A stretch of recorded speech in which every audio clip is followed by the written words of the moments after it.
Hello my friends, let's talk about Catherine, and before we get started, I just need to thank all of my subscribers and my Patreon supporters. Above all, two games rose above as my favorite games of all time. The first is Nier on PlayStation 3. Having written thousands of pages on this game and its sequel is my testament to that. When Nier Automata was announced and released in 2017, and furthermore directly engaged with philosophy, the other love of my life, it made my year. Yet, my other favorite game, Catherine, seemed locked away in the past. As Persona 5 became Atlus's most popular game, I couldn't help but silently long for another adventure in the Golden Playhouse, strung along by the sultry Midnight Venus. Now, I have Catherine Full Body Edition, and thus I have a version of both of my favorite titles on the PlayStation 4. Yet, whereas I loved Nier Automata for being a greater delivery of the same reasons I loved Nier, I love Catherine for completely different reasons. And I find Catherine Full Body to be different.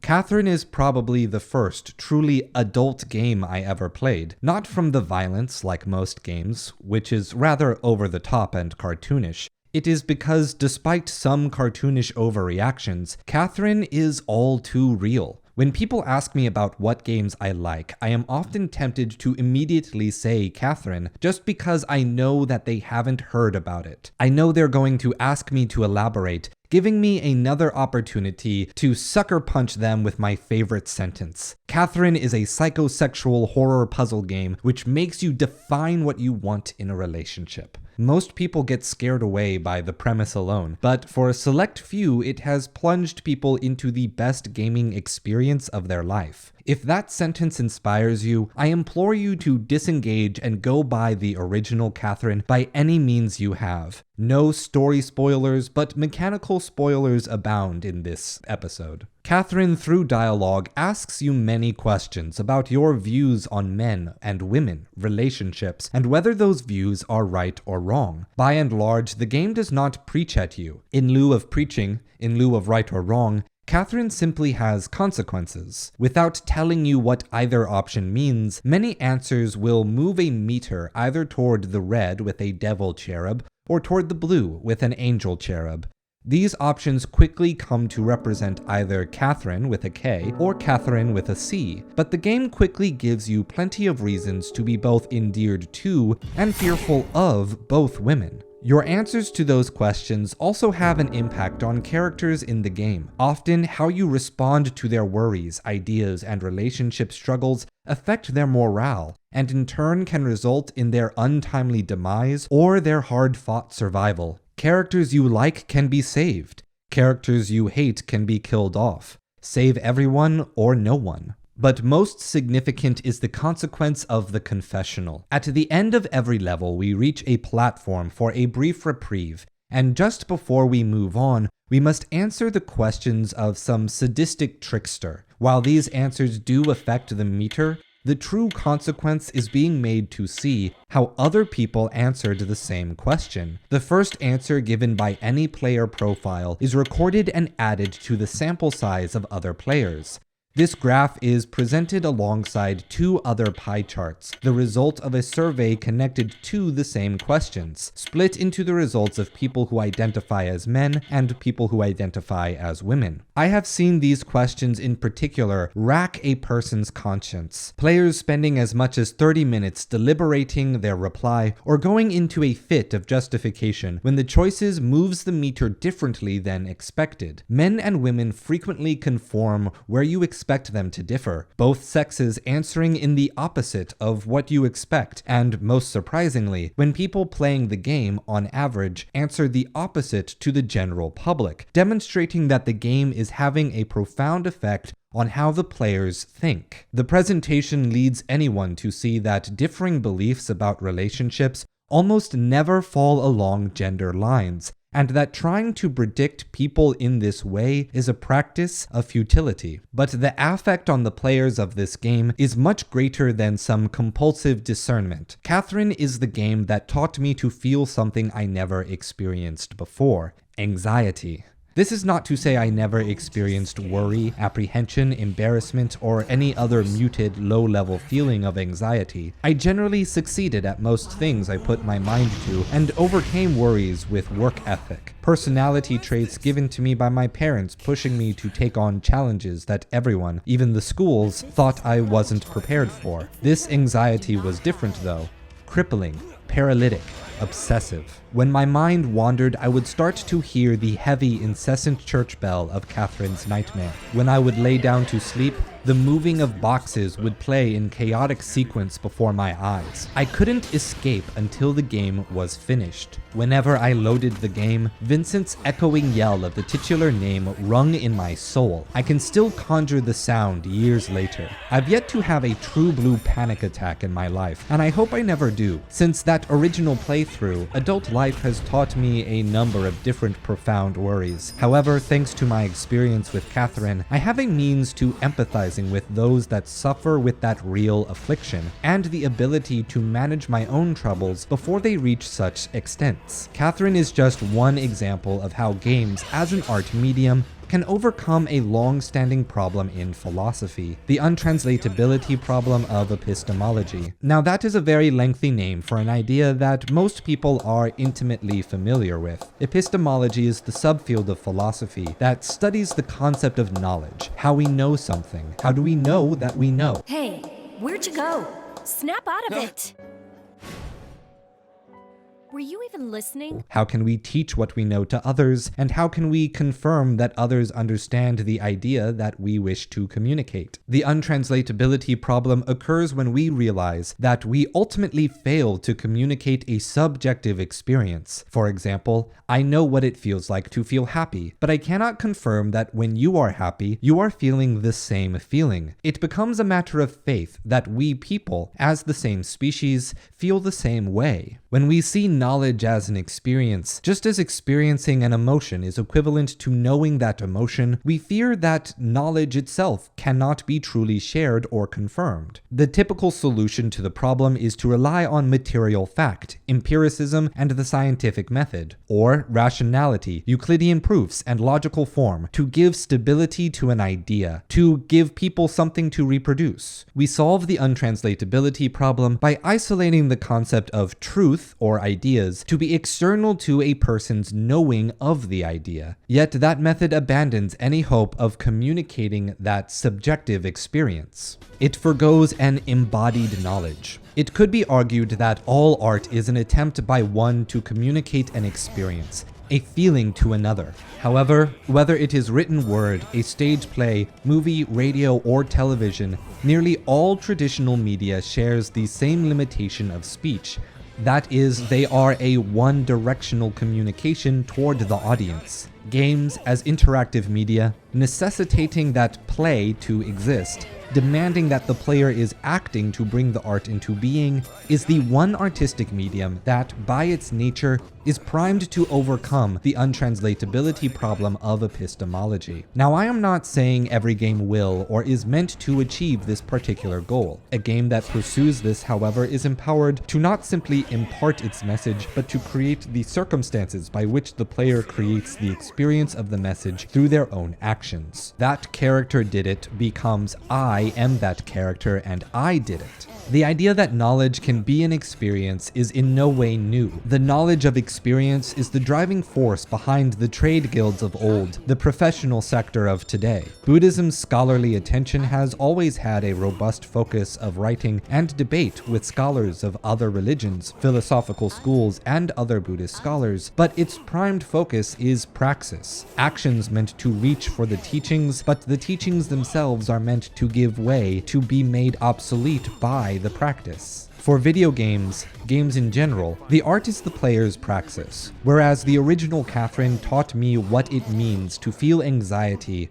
Beyond that, taught me to keep taking action and encouraging others even as anxiety paralyzes you. Catherine Full Body was a fundamentally different experience. Bin as a character changes the tone of the game significantly. A relationship of a person that encourages you without end, recognizes your efforts, and has unqualified belief in your potential is the very definition of healing for the soul. I am lucky enough to have a girlfriend that puts this kind of faith in me and has restored much of my faith in myself. Whereas the original game constantly had you doubting your ability to trust either Catherine K or Catherine C, the game's shallow attempts to breed doubt around Rin are completely ineffectual because of how thoroughly Rin emboldens us as the player character. In the original Catherine, the sound design was made to maximize tension wherever possible. The constant ringing of the church bell between the stages, faster electric versions of classical music intruded upon by that same incessant bell that subconsciously envelops you between the falling death encroaching and the hard-earned victory. The only reprieves from this stress is the short Hallelujah song at the end of each stage, and the smooth jazz that plays at the bar. In Catherine Full Body, the piano that Rin plays takes the sound, the music design of the original game and smooths the sharp edges. The music signaled that the falling of the stage slowed and gives you the breath that the anxiety of the game was making you hold.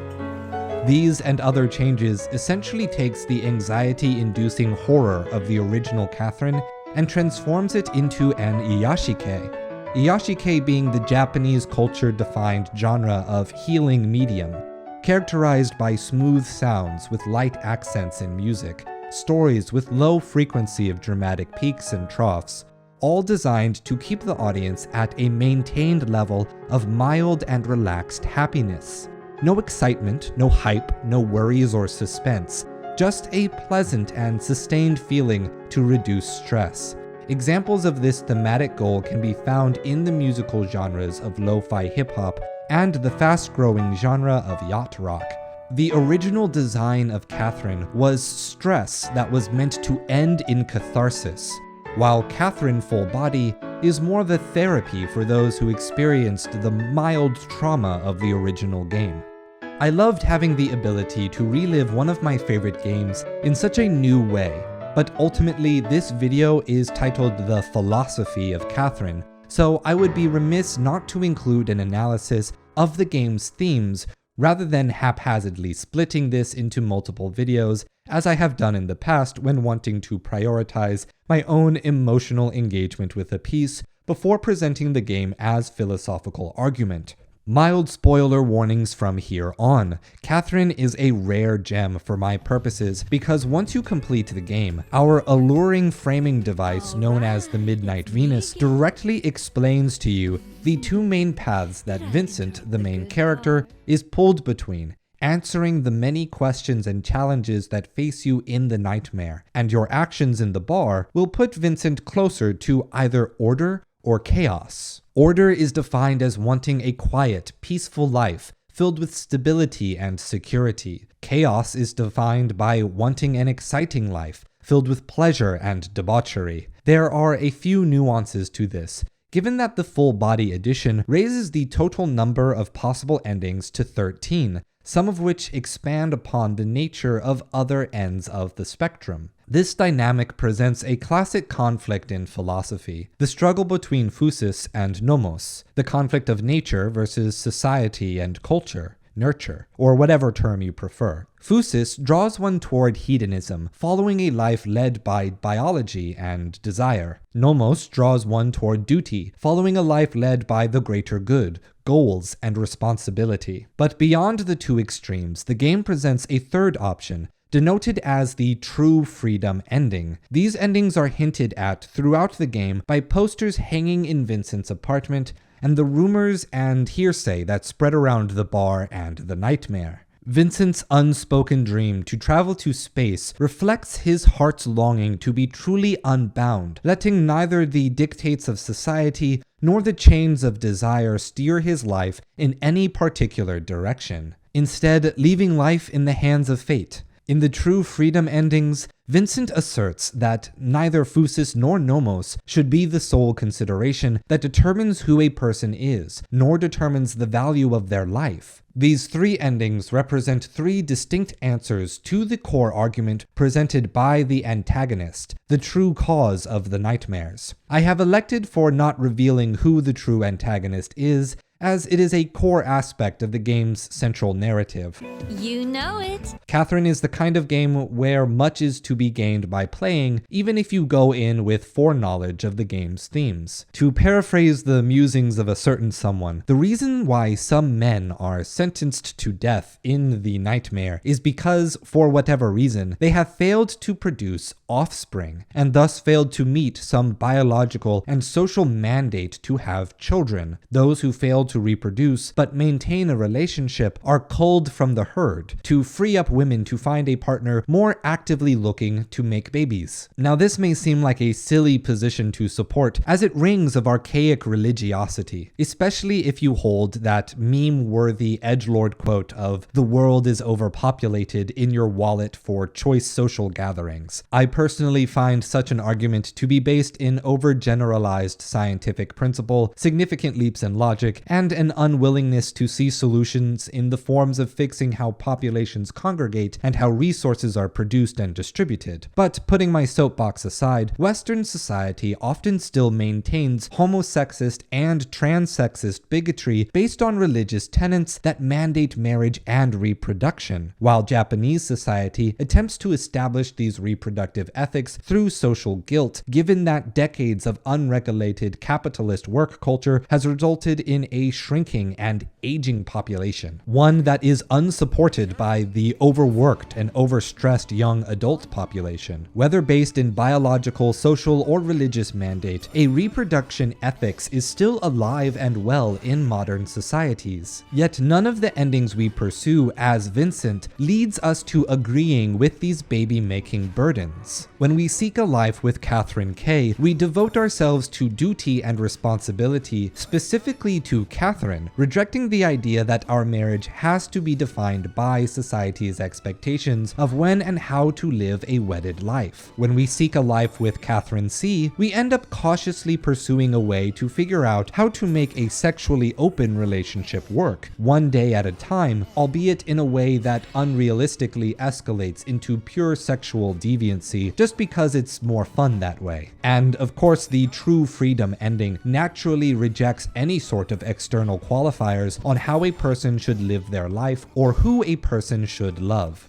Ultimately, the most controversial part of Catherine Full Body is the inclusion of Rin at all, given that Rin's presence fundamentally changes the nature of the game. Luckily, the Catherine fan community has largely embraced Rin, primed and ready to Mamoru, our new love interest. What I like the most about Rin is that along every step, Rin's backstory pushes the player toward the themes of the true freedom ending, which are given very little incentive in the original game. Pursuing Rin breaks the very conceit of being judged by the order versus chaos meter, and Rin's backstory continues the metaphorical significance of space travel to deliver the idea that love can be so much more than making babies, fulfilling social duties, or being controlled by irrational hormones. That love can be whatever we define it to be for ourselves. Catherine is the first truly adult game I have ever played. Even amidst its anime-esque, over-the-top emotional comedy, it finds a way to get that emotionality to work for a social horror rather than against it. Anime as a medium struggles with horror and could learn more than a thing or two from Catherine's cinematography. Catherine creates horror from forcing the player into real emotional challenges that will have players coming out of the Golden Playhouse with a more explicit understanding of their own personal sexual ethics. Few games, very little art at all, guides its audience to create their own values. I love this game.